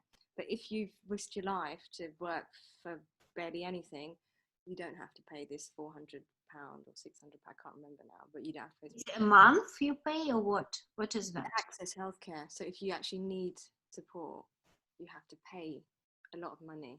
If you actually want to, like, if you get COVID-19, for example, or it's really quite, yeah. Interesting, because I'm a migrant. Should I'm supposed to pay every month or what? Is it like one? No, I don't think it's if you're paying every month. I think it's if you want to access certain facilities in the NHS, you will have to pay a lot of money. Is that not the case? Do you not have to pay? Okay. I mean, Nika has broke her foot at one point and just went in, and they just wanted an envelope with her address on it and didn't ask any questions about her migration. Oh, that's interesting. So maybe it just depends on your status. I've been a migrant for years, and they never asked me. Yeah. Well, I'm not sure how it works then in that case, but I suppose it is more racist than I realised in that case, and maybe it is if you are. I think it's racist. If you're white, if you're white, you probably are exempt in ways that I didn't even realise. So that's really interesting, actually. But I think it's because the implementation varies, and some people just don't bother to implement it and haven't, and some people the pressure's been put more by management to implement it. So I think there's a lot of local variation. So maybe in London they don't do it. One day they don't. You might go to the same place the next day, and there's a different staff member who says, I've been here for 10 years, and I've never once had anybody even ask me. I mean, obviously, I'm not British or an accent. Yeah. I don't know, but I'm just that picking up from bits that I've heard. That when they tried to bring it in, lots of people said, "No, we're not going to waste our time doing that." Yeah, the migration is a problem also, like in Graz in Austria. People were saying immediately that most of the care workers is coming from the Poland and East Slovakia, Europe, and they're like really badly paid and very badly kind of very. They're really what? They're really badly paid and treated. Yeah, and they live in a crowded it's the same conditions. thing. There's all these charges they put on them for the same work that they do, basically. Yeah. So there's a similar. Yeah, very similar, and it's migration it looks like one of the key problems of the healthcare system. So it's exactly this type of logistic that is between outside and inside of hospital. It's actually not even about government. It's not politics of government towards the healthcare. It's a foreign policy in between governments that is affecting the way how the healthcare system organized. That is very interesting. But the other question I want to ask is, so we do have a democratic schools that run democratically. We do have. There are examples of that, not all of them, a very small amount, but they exist. But is it exist anywhere democratically run hospitals? If it's even any examples of that in the world? If it's, I don't know. There is some therapeutic communities have set out to do that in a psychiatric context. Psychiatric is definitely. Yeah, I was just asking. I'm sorry about my English. I was just asking if there is an example, if there is an example of democratically run hospital anywhere in the world, and so the answer was yes. Some psychiatric facilities, probably after French 1968. There's a whole series. No, it goes back to the 18th century. There was the Retreat, which was founded by Henry Toot, way back. That actually it got shut down about 2 years ago, but it had been going for over 100 years. Wow. And that was when there started to be a change, the idea of recovery from mental health problems, rather than just putting people on show like they were like something for the public to pay money to go and look at. So that kind of happened there. And then in the previous session, I put up some stuff beforehand about the hospital set up in Sierra Leone Very in the interesting. early 19th century. And Henry Toote, who set up this one in the late 18th century, was also involved with that. So they had the idea of asylum gets moved over to people who'd been enslaved needing particular care. There were abuses in that as well. So that kind of was going around in that period around the French Revolution and just in that period just after that, with the Quakers playing a particularly strong role in that. To what extent democracy was achieved or was an aspiration, again. And do you think it's possible anywhere right now in NHS to find a small place inside of the system that will be agreed to implement at least elements of that? That's what they did in the school system. They just found some experimental small schools where they said, okay, let's try and see what happens. In fact, slowly they build up this movement. If it's possible to do any of this in NHS. I'm just looking to see if I can find something. There was a therapeutic community network, and I'll put it in the I tend to think it would be more possible in private health institutions, like the educational thing must be private or private or free schools that are being able to do that, not state schools. Actually, you're right. In England, it's only private. But for example, in Germany and in Israel, it's a public institution who is schools who is free and democratic. Right, yeah. But in France and in UK, it's only, in the US also, it's only private, and that's a big difference. They're private and not public, because of course only people with money can go to the summer hill. It costs like £20,000 a year. Yeah. There was the SPK in Germany, which is, like you're saying, post 68. It was about 60s, but that was where the patients and the doctors took over the asylum, and they worked together. SPK. Yes, it's Socialist Patients Collective. I think they were connected to the Red Army faction as well. So some of them went on to join the Red Army faction, where the SPK sort of folded when the hospital was retaken. Basically, they occupied the hospital. Yeah, and some of the doctors joined the patients.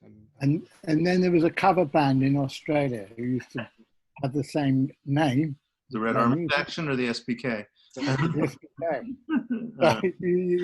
They were like a musical interpretation of it. I didn't know this. I'll have to look that up. SPK is really good. Yeah, turn illness into a weapon was their slogan. Turn illness into a weapon. Oh wow, that's beautiful. Yeah. Do a well.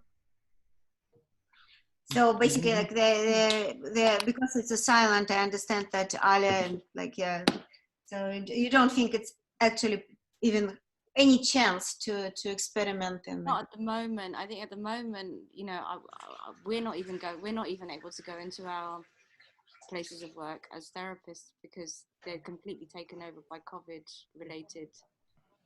You know, trying to manage kind of outpatient units, and at the moment, all sort of normal or all kind of standard specialist care and stuff. Not standard, sorry, specialist care is completely has completely stopped. We're not doing lots and lots of things that we would usually be doing. So it's just a bit of a weird situation at the moment.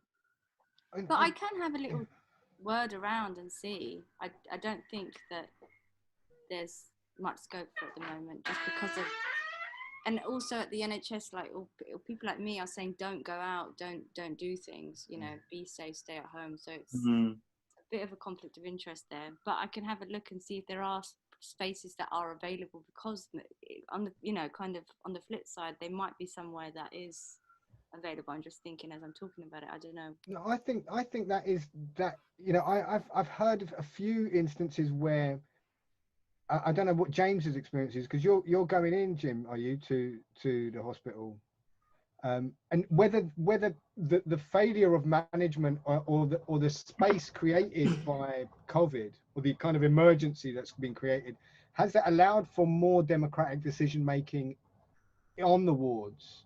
Has it allowed, because I think to some extent there has been a little bit of ability for workers to exercise direct democracy in the hospital, because of some of the failures of the NHS to manage what's going on at the moment. But that happened in America as well. I know it's happened in Pakistan as well, from what we were talking to earlier, Heather. But James, what's your experience in the hospitals on the day to day? Do you think there is more democracy, less democracy? So my experience of going in on a day-to-day basis is that we get, I can't remember the name for it, but we go in each morning and we get an email which tells us the situation in the hospital, kind of how we need to behave, interact, what are the policies that we need to adhere to, and things like that. So in that sense, a lot of that, yeah. So we get an email which is from the chief executive each day, which tells us what to do, and that. And I think within this situation, because it's been a new situation that we've not really gone through, I think really things. So we have a consultant nurse who runs our immediate department, and so we get these hand downs of what we've got to do, and then something will come along one week and she will walk in and tell us to, you know, and also when you're given directions. So I remember doing this when I was at Dartington, of like writing instructions for kind of doing performance kind of thing, and you would give them to people and you would think that you were being really clear about what you were doing, and then you would give it to somebody, and a lot of my things were about knitting and things like that, and I'd kind of say knit 10 rows of 10 stitches and do the, and I remember doing one on a trip to Glasgow, and I ended up with this huge long misshaped piece of fantastical knitting. And that's kind of what's happening in the hospital as well. I mean, you just tell people how to use PPE, and then all of a sudden, you know, I mean, how many, we see it just in general public as well, people walking around with like masks and they're kind of putting masks on, and how many times have we been told that if you touch the front of your mask or you put it underneath your chin, and this about reinfection, and you're seeing everybody doing it, and so yeah, so you see people interpreting ideas differently. But I guess, yeah, in the hospital, I guess it just feels more controlled, but because it's a new, more controlled, but I guess because the directions and the way to behave are, you know, you just do things intrinsically sometimes. It's really hard sometimes working within PP guidelines. You have to constantly recheck yourself to kind of make sure that you're working in them, because how long have we never had to hook somebody for, or a lot of what I do with working with patients is helping people with a procedure which essentially you're putting a cannula but to close to the heart, and so you explain this whole procedure and people freak out. So a lot of my job when we're not in COVID is holding people's hands and kind of giving them physical touch to calm them down and do all of this. And in PPE you're removed from all that, so it's like how do you give that closeness and that care to people when they're freaking out? You know, you come at them essentially looking like that scene from ET where they're all in PPE. I mean, that's why we can't do therapy, because the kids will just freak out if they see us in the, you know, it's just better if they don't. It will just freak them out. We can't do the assessments and stuff. Yeah. I think probably in hospital care, they are having to be more stringent, and that's why they're having these problems where they're actually having sort of black and brown people being pushed to the front line.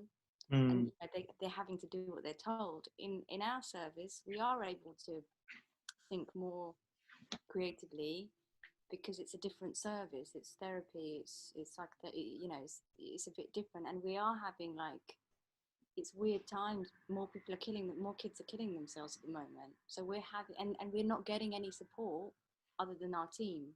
So we're having more meetings to talk about, all right, well, how do we deal with this? So I think it does vary on the service, and in services where you have to still see people, you can't say to people, okay, well, you know, we're going to shut this service down. Obviously you can, but there are some services that have to keep going. I think that they're finding it more kind of controlled and stringent than. Yeah, that's really interesting. But I also wanted to say that if you compare hospital to schools, in hospital apparently you need to have lots of rules because it's a very complex technological procedure. You know, if you have an operation or things like that. And the consequences are bigger if things go wrong. Yeah. But in the same time, the question is not having rules or not having rules, but can the rules be, you know, discussed? For example, the rules about how to have this protection, how do they make, who make them, who can object to them, can you, like, you know, give back your advice? So that's all the problems that is actually interesting to discuss in the framework of the how whole institution is built in. Yeah, I can't see it happening. As far as I'm aware, we get even the chief executive is getting their direction from government guidelines, and then that's passed down to us. And I think one of the interesting things that maybe has changed things is maybe the amount of money that the government have been able to put toward PPE, and that has changed about the way that PPE has been used, about whether PPE has been reused or can be reused, or and things like that. Or, you know, at first we were using visors, you know, these plastic visors, and at first we were told that they were one use only, and then it was that we could clean them down with certain wipes and we could reuse certain things. I think when that first happened, that freaked people out because they were like, right, what can we reuse and what can't we reuse? And again, it's the way that people interpret it. So, you know, there was a few weeks ago, there was a thing before we had to start wearing masks in the hospital on a non-clinical situation. So we started having to wear masks when we were on a ward or when we were in a clinic with a patient, but then when we were walking down corridors and doing things, we didn't have to wear masks. But then there were times that you were transferring a patient from a clinical setting from a clinic to X-ray. So essentially you're still working with the patient and you're taking them down to a corridor, and you're kind of like, well, why, when I'm walking down the corridor with the patient, do the other people that are in the corridor not have to wear a mask because all of a sudden we're all in the same place with the patient? So it gets really, yeah, it's like a vine growing the way that it wants to. It's scrambling. It's a renegotiation of public and private space, isn't it? And it's constantly happening. I think that it was interesting from what you're saying is that you've got a consultant nurse on the ward, which sounds like the consultant nurse is probably going to different wards, right? And you've got the chief executive. Well, in our setting, yes. So on most wards, so I guess so on most wards you would have a ward manager who is a sister who looks after the day-to-day running of the ward. In our case, we've got lead nurses, but we've got lead nurses in small departments, but then we have a consultant nurse who, ours is a very specialist area, so the service we perform isn't performed all over the country, and we're kind of a bit, the department that I'm in is kind of a unique department in the UK. Sort of other people come to us to look to see what they're doing. So our lead nurse is kind of, consultant nurse is kind of she leads everything for the service. So yeah, ultimately, if she wants to come in, you know, I guess it's like a head surgeon colorectal surgeon that works on the colorectal ward. If they wanted to come in and something be done a certain way, then I guess they could have. Very interesting. So, but I think we should, we have to go now. So, but I think we already started to work on the, on this, yeah, like working groups. I just wanted to quickly say what I wrote after you. So, it's one of the things is a very idea of democratization of hospital is actually pretty new, and it's only the references is only some kind of revolutionary half militant, half artistic groups. And so I was thinking maybe in a working group we can discuss some concrete example. And like you were saying about PPE, how like, you know, it's very clear, it's a very small things, but it's very clear if the system will be able to have a feedback of what actually going with the rules that they're, you know, making you implement, then it will readjust itself better. So, and everybody would see that it's actually really necessary to do.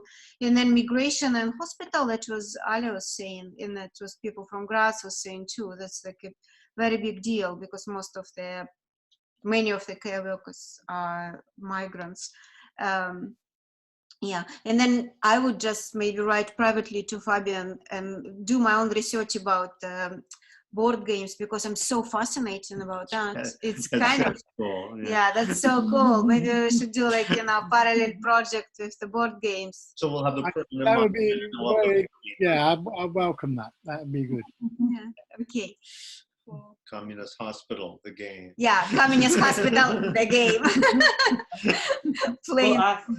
But I do regularly refer to the hospital as being a game of Tetris because it's about people coming in and then working very rapidly in spaces, getting them out and things. So the one thing that I was thinking today that you were talking about, most of it, I kept thinking it's like playing a game.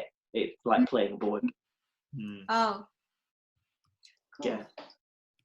Okay, so we guys see you in 2 weeks, or well, we're setting around the working group stuff.